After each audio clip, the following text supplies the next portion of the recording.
Bonsoir, bienvenue à tous. Bienvenue donc pour l'ultime débat de ces primaires socialistes, le face-à-face des deux candidats arrivés en tête à l'issue du premier tour, Martine Aubry et François Hollande. Le non-cumul des mandats. Moi, j'ai dit clairement, tu le sais François, tu n'étais pas d'accord. Ce n'est pas facile, j'ai perdu des soutiens. Mais pour moi, c'est ça la gauche forte quand c'est juste. Le non-cumul des mandats, c'est la rénovation, c'est faire rentrer des femmes, c'est faire rentrer la diversité des cultures, c'est rajeunir notre parti.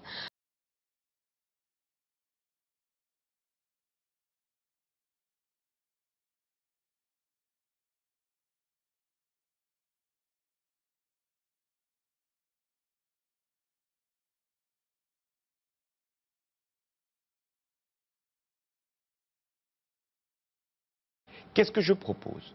Il faut acter que la Grèce ne remboursera pas.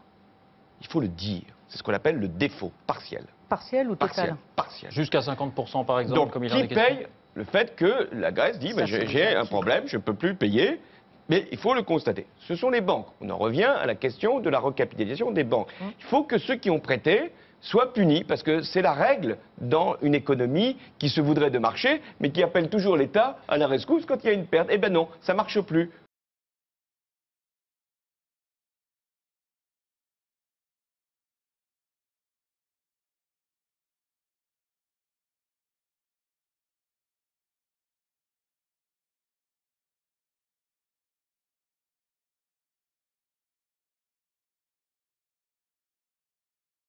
Qu'est-ce qu'on fait de la Turquie? Est-ce qu'il faut lui dire que jamais elle pourra rentrer dans l'Europe ou est-ce qu'il faut accueillir la Turquie dans l'Europe?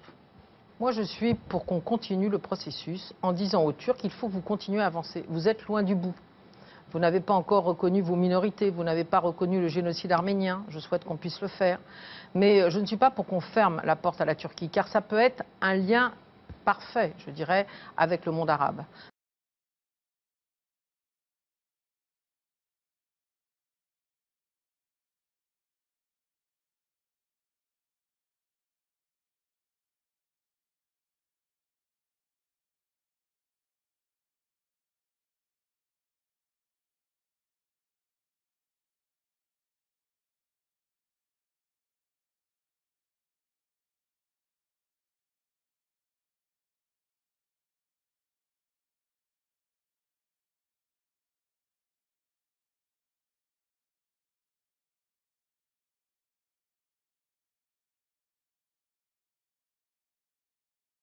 Deux petites questions institutionnelles et puis on en viendra à la conclusion. Première question, le droit de vote des immigrés aux élections locales. Nous aurons à faire cette évolution, qui d'ailleurs existe dans la plupart des pays européens pour les étrangers qui sont dans notre pays.